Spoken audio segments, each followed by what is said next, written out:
Hello everyone, once again the welcome back on my beautiful channel Physics Mantra. और मैं हूं बच्चों आपका फिजिक्स मेंटर अतुल जैन। और आज से हम लोग यहां से स्टार्ट करें एक नई जर्नी, एक नया चैप्टर जिसका नाम है आपका करंट इलेक्ट्रिसिटी, जो कि आपकी सिलेबस का थर्ड वन चैप्टर है। और यूनिट के हिसाब से देखूँ तो ये सेकेंड यूनिट है। बच्चों इस चैप्टर को अगर मैं आपको बताऊँ तो जिस तरीके से हमने इलेक्ट्रोस्टैटिक्स पढ़ा हुआ था, चैप्टर इलेक्ट्रोस्टैटिक्स यूनिट पढ़ी हुई थी या चैप्टर नंबर 2 पढ़ा था, काफ़ी लेंदी है। उसी तरीके से ये चैप्टर भी आपका काफ़ी लेंदी है, काफ़ी स्कोरिंग है, इजी है। लेकिन हाँ, इसको कंप्लीट करने में नियर अबाउट 15 to 20 लेक्चर आपके लगेंगे। स्कोरिंग है, लेंदी है, बट ईजी है। कुछ क्वेश्चन तो फिक्स हैं कि आने ही आने हैं, या तो वो उसका डेरिवेशन पूछा जाएगा, या उसका वर्किंग पूछा जाएगा, या उससे रिलेटेड क्वेश्चन पूछा जाएगा। तो चलो स्टार्ट करते हैं आज की एक नई जर्नी। तो बच्चों कॉपी निकालो, पेन निकालो। दुनिया का सबसे बेस्ट नोट्स वही होता है जो आप खुद प्रिपेयर करते हो।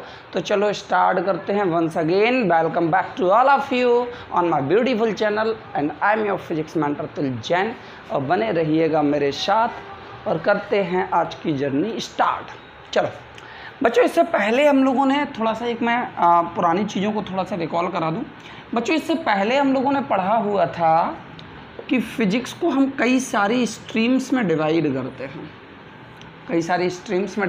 हैं, जिसमें से एक स्ट्रीम इसकी है जिसका नाम है इलेक्ट्रोमैग्नेटिज्म। ठीक है। अब हमने इस इलेक्ट्रोमैग्नेटिज्म को फिर से कई पार्ट में डिवाइड किया, कई सारे पार्ट में डिवाइड किया। पहला जिसका नाम है आपका इलेक्ट्रोस्टैटिक्स। और बच्चों इलेक्ट्रोस्टैटिक्स का मतलब क्या होता था? Charge in the rest condition. ये हमने बहुत पढ़ा फर्स्ट एंड सेकंड चैप्टर में, और यही पूरा पढ़ रहे थे इलेक्ट्रोस्टैटिक्स। और ये हम किस कंडीशन में पढ़ पाते थे? जब चार्ज एट रेस्ट की कंडीशन में होता था। और अगर मैं इसे इलेक्ट्रोस्टैटिक्स को मैं एक दूसरा नाम भी दूं तो इसको हम दूसरा नाम देते हैं स्टैटिक इलेक्ट्रिसिटी।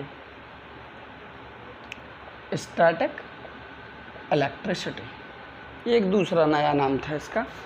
अब इसके बाद यहाँ से अगर मैं इसको स्प्लिट करूँ यहाँ से, तो दूसरा ब्रांच होता है इसका जिसे हम लोग बोलते हैं आपका इलेक्ट्रोडायनामिक्स होता था।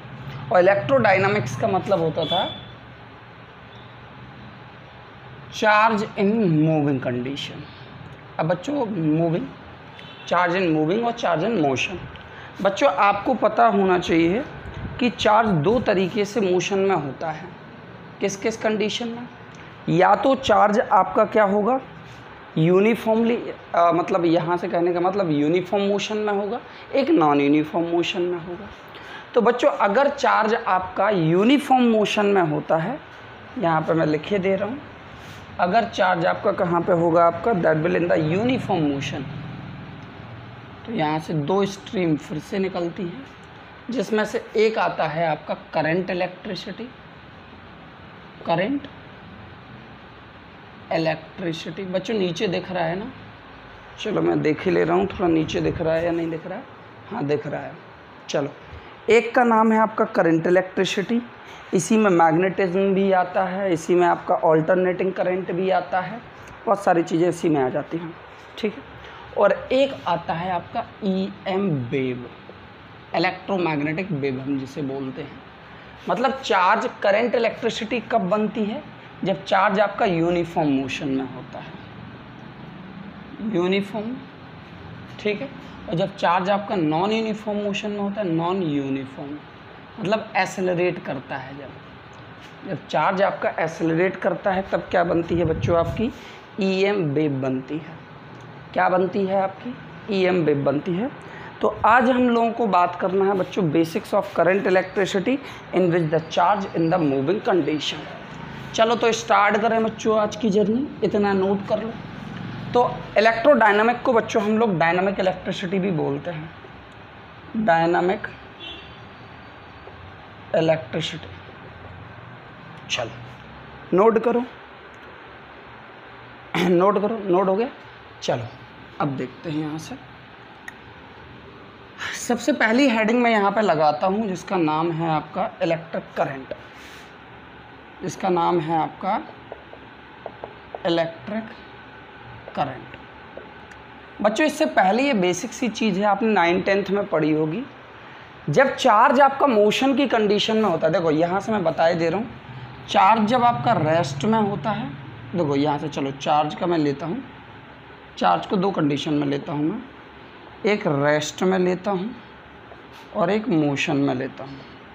जब बच्चों चार्ज रेस्ट की कंडीशन में होता है तब इसके पास केवल और केवल इलेक्ट्रिक फील्ड होती है, कोई भी मैग्नेटिक फील्ड नहीं होती है, कोई भी इलेक्ट्रिक करंट नहीं होती है। अगर इलेक्ट्रिक फील्ड है तो पोटेंशियल भी होगा। मतलब जब हमने इलेक्ट्रोस्टैटिक्स पढ़ रहे थे तो हमने बहुत ही ज़्यादा इलेक्ट्रिक फील्ड और पोटेंशियल डिस्कस किया हुआ था, हमने कोई भी मैग्नेटिक फील्ड, कोई भी इलेक्ट्रिक करंट के बारे में बात नहीं किया था। आफ्टर दैट जब हम कहाँ पे आए, मोशन की कंडीशन में आए, तो यहाँ पे इलेक्ट्रिक फील्ड भी होगी, मैग्नेटिक फील्ड भी होगी और इलेक्ट्रिक करंट भी होगी, क्योंकि due to cause of the motion of charge क्या प्रोड्यूस होता है, मैग्नेटिक फील्ड प्रोड्यूस होती है। Due to cause of the motion of charge क्या प्रोड्यूस होता है, आपका करंट प्रोड्यूस होती है। तो इस पॉइंट को नोट कर लो। अब हम स्टार्ट करते हैं। तो क्लास 10th में हम लोगों ने क्या पढ़ा हुआ था कि करंट एक वो क्वांटिटी है जो किसी भी इलेक्ट्रिकल डिवाइस को या इलेक्ट्रिकल एप्लियंसेस को रन करने के लिए हम लोग यूज़ करते हैं, या रिक्वायर्ड होती है, जो कि हमारे घरों में सप्लाई आती है जिसकी। ठीक है, चलो तो हम लोग क्या बोल सकते हैं इलेक्ट्रिक करंट को बच्चों, rate of flow of charge, rate of flow of charge with respect to time, जिसे हम लोग क्या बोलते हैं, एक इलेक्ट्रिक करंट बोलते हैं। हमने इसके 2 फार्मूले भी पढ़े। करंट 2 तरीके से होती है, एक होती है एवरेज, जिसको हम लोग क्या बोलते हैं, total charge that passes in the total time, total charge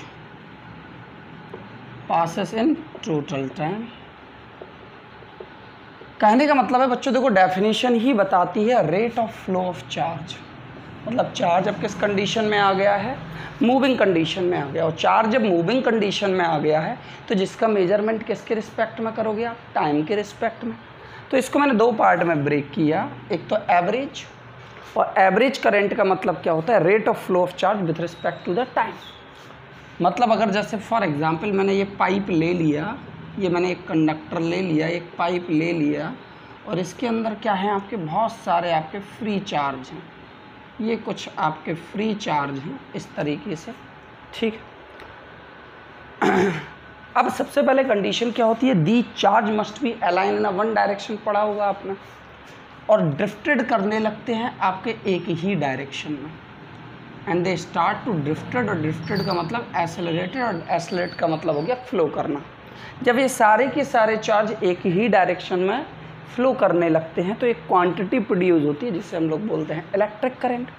तो अब अगर मैंने यहाँ से इस कंडक्टर में यहाँ पे एक एरिया ले लिया, मैंने यहाँ पे मैंने एक एरिया ले लिया, और मैंने बोला इस एरिया के अबाउट कितना करंट पास हुआ है, या इस एरिया के अबाउट आपका del Q amount of charge pass हुआ है in the del T time interval में, इस एरिया के अबाउट स्मॉल टाइम या टोटल टाइम डेल टी में कितना चार्ज पास हुआ है आपका डेल क्यू। तो एवरेज करंट क्या हो जाएगी, total charge upon total time. अब आपको पता होना चाहिए कि जब हमारे पास क्या होता है, टाइम बहुत स्मॉल हो जाता है, आपने पढ़ा होगा यूनिफॉर्म एक्सेलरेशन, मतलब आपने इंस्टेंटेनियस एक्सेलरेशन पढ़ा होगा, इंस्टेंटेनियस वेलोसिटी पढ़ी होगी, इंस्टेंटेनियस स्पीड पढ़ी होगी। टाइम जब बहुत स्मॉल हो जाता है दैट टेंड्स टू 0, तो यही जो इक्वेशंस है आई इंस्टेंटेनियस, ये क्या हो जाएगी, dq/dt हो जाती है। और अगर इसी को मैं दूसरे तरीके से लिखूं तो I instantaneous that is equal to limit del T tends to 0, मतलब time that is approaching to the 0 या क्लोजर टू द 0। टाइम जो है वो बहुत स्मॉल है, बहुत स्मॉल है, इसका मतलब होता है limit del T tends to 0 का मतलब कि टाइम बहुत ज़्यादा स्मॉल है। वो जो बहुत ज़्यादा स्मॉल है, तो फिर ये जो आपका del Q upon del T होता है, ये डेल क्यू जो अपॉन डेल टी होता है, ये कन्वर्ट हो जाता है आपका D Q upon D T में। अब आप कहोगे sir del Q upon del T से D Q upon D T कैसे हो गया? तो बच्चों please see the first one lecture of differentiation in the mathematical tool, जो कि यूट्यूब पर पड़ा हुआ है, आप आराम से देख सकते हो। वहाँ पे मैंने इस चीज़ को बहुत अच्छे से बताया हुआ है कि कौन कैसे आपका कोई भी क्वांटिटी डेल में लिखी होती है वो आपका डिफरेंशिएशन में कन्वर्ट हो जाती है। तो ये फार्मूला हो गया हमारा बच्चा किसका? एवरेज करंट का। ये फार्मूला हो गया हमारा किसका? इंस्टेंटेनियस करंट का। I instantaneous D Q upon D T. एक और फार्मूला आपने पढ़ा होगा बच्चों, I is equal to the Q by T पढ़ते हो। ये आपका नॉर्मल फार्मूला है जो आपने क्लास 9-10th में पढ़ा होगा, rate of flow of charge with respect to the time. तो इतना चीज़ तो क्लियर हुआ ना कि जब चार्ज आपका मोशन की कंडीशन में आ जाता है तो यहाँ से क्या होता है, आपका करंट प्रोड्यूस होती है। अभी ये फार्मूला भी मैं बताऊँगा मैं कहाँ से आता है। चलो इतना नोट करो बच्चों, जल्दी से इतना नोट करो। अब मैं थोड़ा सा करंट प्रोड्यूस करना दिखाता हूँ कि करंट एक्चुअली प्रोड्यूस कैसे होती है। स्क्रीन को पॉज करो और नोट करो। देखो यहाँ से सपोज हमने लिया एक कंडक्टर, ये वो आपका क्या है, कंडक्टर है बच्चों, ठीक है। और इसके अंदर बहुत सारे चार्ज हैं आपके। अभी ये चलो अभी हम पॉजिटिव चार्ज ले लेते हैं। तो ये पॉजिटिव चार्ज है, ये पॉजिटिव चार्ज है, और रूम टेम्परेचर पे ये चार्ज क्या कर रहे हैं बच्चों, किसी भी डायरेक्शन में मूव कर रहे हैं। रूम टेम्परेचर कितना, 20 से 25 डिग्री सी आपने लिया। रूम टेम्परेचर पे क्या होती है, आपकी थर्मल एनर्जी होती है, और थर्मल एनर्जी की वजह से कंडक्टर के अंदर फ्री चार्ज तो होते ही हैं, फ्री इलेक्ट्रॉन्स होते हैं जो कि अपने बॉन्ड को ब्रेक करके मटेरियल के अंदर फ्री हो जाते हैं मूव करने के लिए। तो ये अभी क्या हो रहे हैं, रैंडम डायरेक्शन में मूव कर रहे हैं। और रैंडम डायरेक्शन में जब भी मूव करते हैं तो एक दूसरे से कोलाइड करते हैं, तो एक दूसरे का इफेक्ट भी क्या कर देते हैं, न्यूट्रल कर देते हैं। जैसे हमने यहाँ से क्या किया बच्चों, एक बैटरी लगाई। जैसे हमने एक बैटरी लगाई तो the charge align in a one direction. सबसे पहले यहाँ पे करंट की एक कंडीशन होती है कि यहाँ से charge must be arrange in one direction। क्या क्या कंडीशंस है वो कंडीशन में यहाँ लिखे थे। चार्ज जब तक कि आपका एक ही डायरेक्शन में अलाइन नहीं होगा, करंट आपकी प्रोड्यूस नहीं होगी। तो जैसे हमने क्या किया, बैटरी लगाई पॉजिटिव और नेगेटिव, तो यहाँ पे पॉजिटिव पोटेंशियल क्रिएट होगा, यहाँ पे नेगेटिव पोटेंशियल क्रिएट होगा। तो पॉजिटिव क्या करेगा, पॉजिटिव को पुश करेगा इस डायरेक्शन में, और नेगेटिव अट्रैक्ट करेगा। तो ये चार्ज कुछ इस तरीके से अलाइन हो जाते हैं। बच्चों एक चीज़ तो आपने पहले भी पढ़ी हुई है कि चार्ज हमेशा हायर पोटेंशियल से लोअर पोटेंशियल मूव करता है, तब तक मूव करता है जब तक कि वहाँ पे पोटेंशियल सेम ना हो जाए। तो चलो यहाँ से for producing the electric current the first one condition is what, कि it means the charge that must be arrange और align in a one direction. दूसरा चीज़, अब बच्चों एक चीज़ बताना, ये बैटरी लगी हुई है, पोटेंशियल लगा हुआ है, तो ये पोटेंशियल क्या करेगा, एनर्जी सप्लाई करेगा।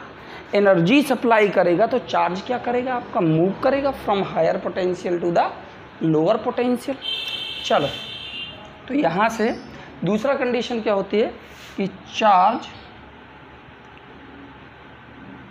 Must be accelerated, charge must be accelerated between two potential difference, between two potential difference. या अगर हम पॉजिटिव चार्ज की बात करते हैं तो लिख देते हैं higher potential to the lower potential. तो आपकी एक क्वांटिटी प्रोड्यूस होती है जिसको बोला I is equal to the Q by T. लेकिन बच्चों एक चीज़ मैं आपको बताऊं ज़रा यहाँ से, कि एक चीज़ बताना ज़रा, क्या पॉजिटिव चार्ज कोई मतलब अगर हम एक कंडक्टर की बात करें तो कंडक्टर में जो पूरा का पूरा पॉजिटिव चार्ज होता है वो कहाँ होता है, आपका न्यूक्लियस में। न्यूक्लियस में होता है, तो क्या न्यूक्लियस से पॉजिटिव चार्ज को निकालना क्या पॉसिबल होता है क्या? और जब पॉसिबल नहीं होता है तो क्या होगा यहाँ पे बच्चों, इसके अंदर होते हैं इलेक्ट्रॉन्स, इसके अंदर होते हैं आपके इलेक्ट्रॉन्स, फ्री इलेक्ट्रॉन्स होते हैं। ये फ्री इलेक्ट्रॉन देखो, अगर कभी आप लाइफ में अगर किसी ऐसे आदमी से अगर आप मिले हो कि जिसकी टेंडेंसी हमेशा ऐसी हो कि आप कुछ भी उससे बोलो हमेशा वो उसका अपोजिट ही करेगा, या वो उस चीज़ को हमेशा नेगेटिव वे में ही ले जाएगा।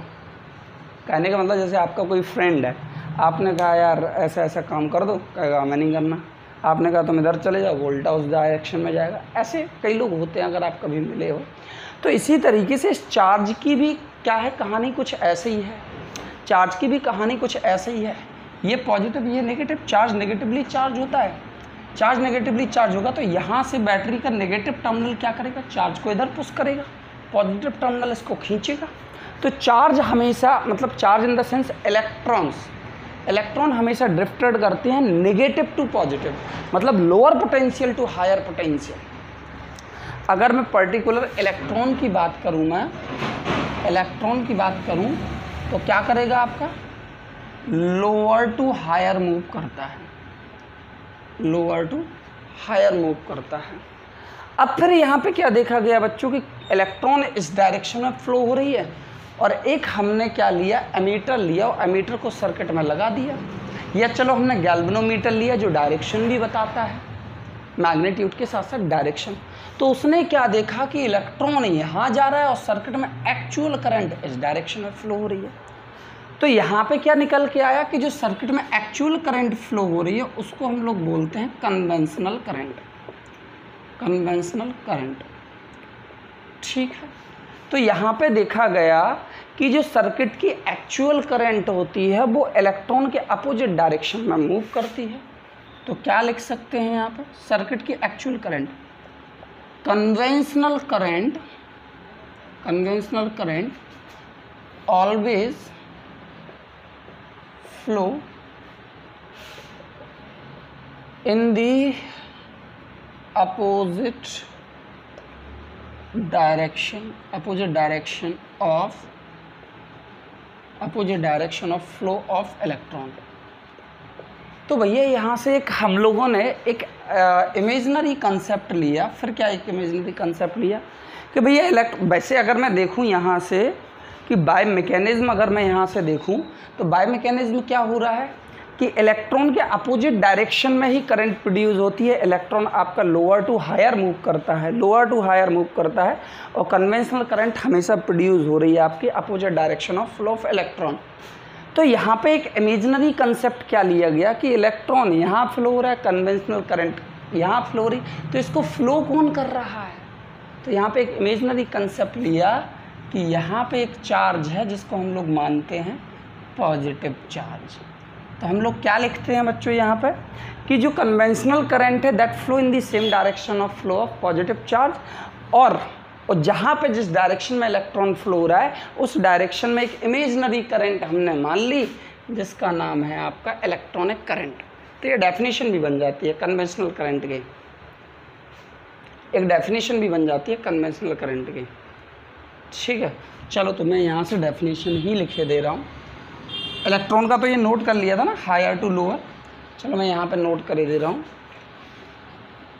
इलेक्ट्रॉन मूव करेगा लो टू हाई, ये मैंने यहाँ लिख दिया। ठीक है, हेडिंग यहाँ पे मैं लगा दे रहा हूँ आपका कन्वेंशनल करंट। ठीक है, तो मैंने क्या बोला हुआ है, the current which flow in the same direction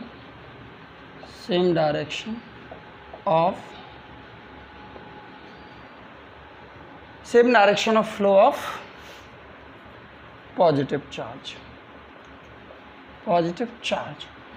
जबकि ये प्रोड्यूस क्या है, इसी कन्वेंशनल को एक्चुअल भी बोलते हैं, एक्चुअल करंट। और जबकि ये प्रोड्यूस किससे हो रही है, इलेक्ट्रॉन से, और इलेक्ट्रॉन के अपोजिट डायरेक्शन में। और दूसरा यहाँ पे मैं हेडिंग लगाए देता हूँ आपका इलेक्ट्रॉनिक करंट। और इलेक्ट्रॉनिक करंट का मतलब हो गया आपका that one current which flow in the same direction of flow of electron. चलो, इलेक्ट्रॉनिक करंट का मतलब हो गया the current which flow due to electron is called electronic current. Is that clear? चलो, तो कन्वेंशनल करंट इधर, positive charge इधर, electron इधर, तो इलेक्ट्रॉनिक करंट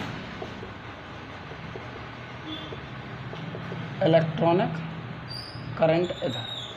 चलो बच्चों, स्क्रीन को पॉज करो, नोट करो, स्क्रीन को पॉज करो, नोट करो, जल्दी से नोट करो। हो गया। अब हम लोग स्टार्ट करते हैं यहाँ पे न्यूमेरिकल इसके इलेक्ट्रिक करंट के। हाँ बच्चों, एक चीज़ और यहाँ पे अभी बची हुई है, वो क्या थी कि कहाँ, देखो यहाँ से अभी हम लोगों ने क्या पढ़ा, I is equally Q by T, एक ये फार्मूला पढ़ा, I average is equally del Q upon del T, ये पढ़ा। I इंस्टेंटेनियस हम लोगों ने क्या पढ़ा बच्चों, D Q upon D T पढ़ा या नहीं पढ़ा। चलो अब यहाँ से सबसे पहले अगर हम देखें, चलो एक से किसी से ही बना लो, चार्ज की यूनिट कूलाम, दूसरा टाइम की सेकंड, और कूलाम पर सेकंड को हम लोग बोलते हैं एम्पियर। बच्चों आपको पता होना चाहिए, एम्पियर जो है वो one of the most important क्या बोलते हैं, यूनिट बोलते हैं, या क्योंकि ये 7 फंडामेंटल क्वांटिटीज़ में से एक होती है, 7 फंडामेंटल क्वांटिटीज़ में से एक होती है। ठीक है, अब यहाँ पे एम्पियर तो बन गया, लेकिन एक और पॉइंट होता है, क्या करंट, देखो यहाँ से करंट है, करंट के पास क्या है आपका, मैग्नीट्यूड है और डायरेक्शन भी है। तो क्या ये वेक्टर क्वांटिटी है क्या ये वेक्टर क्वांटिटी है क्या? नहीं है बच्चों।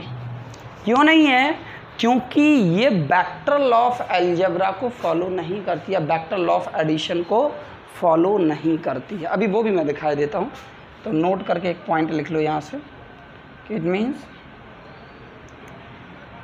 Current is not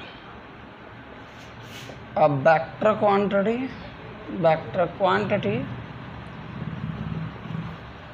because it does not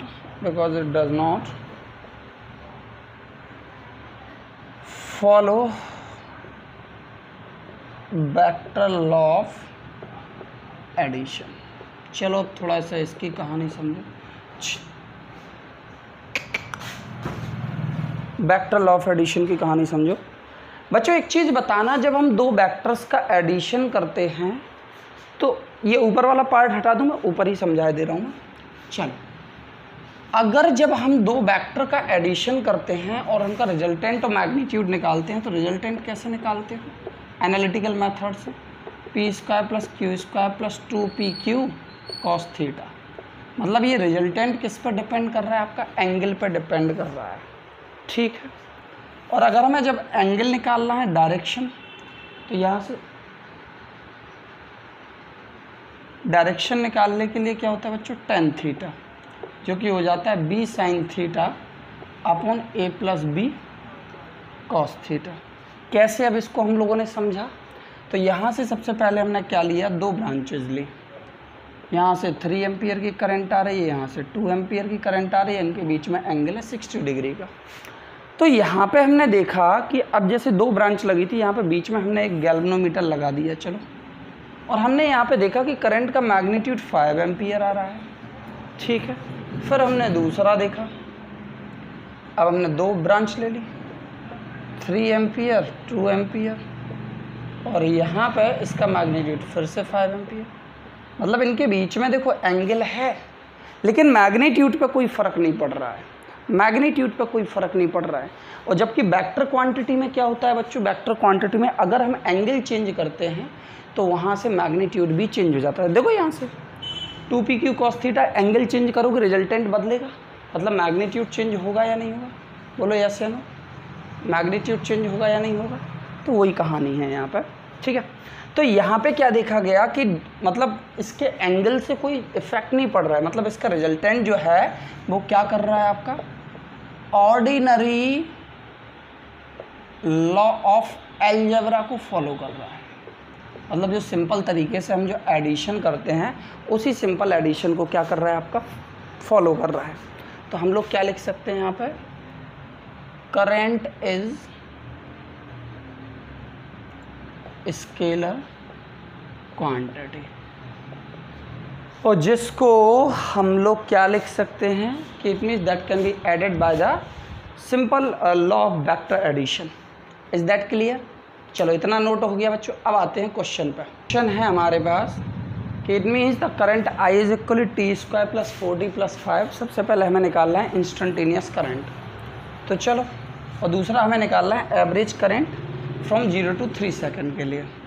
I instantaneous कितना हो जाएगा बच्चों, D Q upon D T, D upon D T of Q, Q कितना है आपका T square plus 4t plus 5। इसका आपने डिफ्रेंशिएशन किया तो कितना हुआ 2t प्लस 4, और 5 का कितना हो जाएगा आपका 0। ठीक है, अब हमें आई इंस्टेंटेनियस निकालना है at the T is equal 3 second पर। पुट कर दो यहाँ से, 2 × 3 प्लस का 4, 6 4 10 एम्पियर आ गया। अब हमें निकालना है एवरेज, आई एवरेज बच्चों।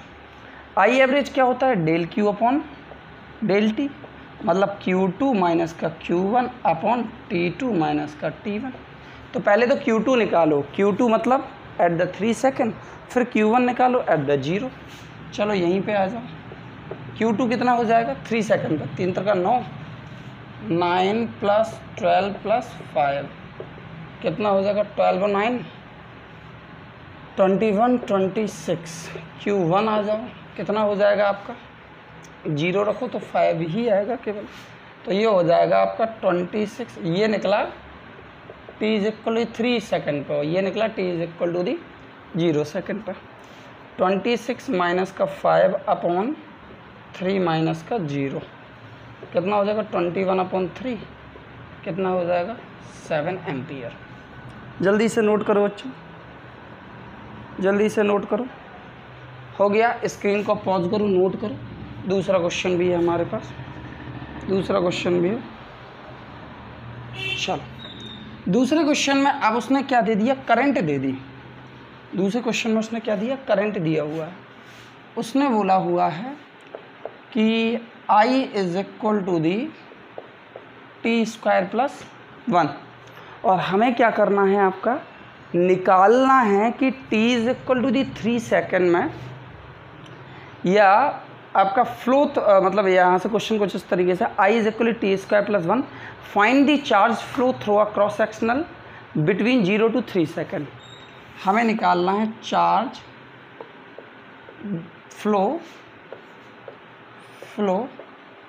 बिटवीन 0 to 3 सेकेंड के लिए। ठीक है, और उसने बोला है कि नंबर ऑफ इलेक्ट्रॉन भी निकालो, n भी निकाल के दो। चलो क्या पड़ा हुआ है, I is equal D Q upon D T, तो डी क्यू इज इक्वल कितना हो जाएगा I into D T. I variable है तो चलो इसका इंटीग्रेट कर दो तो ये हो जाएगा Q, इसका इंटीग्रेट करो तो ये हो जाएगा I इंटू डी टी। और कितने के लिए निकालना है, देखो डी टी लगा हुआ है तो लिमिट किसकी लगा हुआ है, टाइम की, 0 to 3। तो चलो इंटीग्रेशन 0 to 3, टी की वैल्यू है T square plus 1 into D T, इसका इंटीग्रेशन किया तो टी क्यू अपॉन 3, हाँ टी क्यू अपॉन 3, और ये हो जाएगा आपका कितना टी, और ये हो जाएगा 0 to 3 के लिए कितना हो जाएगा आपका 3 का क्यूब अपॉन 3 प्लस 3 माइनस 0 का क्यूब अपॉन 3 माइनस का 0, एक यहाँ से कैंसिल आउट हो जाएगा तो 9 प्लस 3, तो ये हो जाएगा Q की वैल्यू 12 कूलम। अब आपको निकालना है नंबर ऑफ इलेक्ट्रॉन, तो Q इज इक्वल कितना होता है बच्चों N into E, N is equal कितना हो जाएगा Q अपॉन ई, तो 12 upon 1.6 into 10 to the power minus 19 तो ये डिवाइड करने पे आ जाएगा 7.5 into 10 to the power plus का 19। जल्दी से नोट करो, नोट करो। आई होप बच्चों जो आज हम लोगों ने यहाँ पे डिस्कस किया हुआ है that is for the electric current के लिए, ये सारे के सारे कंसेप्ट आपको क्लियर हुए होंगे। तो ठीक है बच्चों, अब नेक्स्ट हम लोग बात करेंगे नेक्स्ट लेक्चर में drift velocity and relaxation time पे। ये सारी चीज़ें आपको क्लियर हुई होंगी और इस टाइप के बेसिस पे मैंने एक डीपीपी भी अपलोड कर रखी है। उस डीपीपी को आप टेलीग्राम चैनल से ले सकते हैं जिसका डिस्क्रिप्शन वीडियो के लिंक में दिया हुआ है। Thank you and have a good day to all of you. Take care.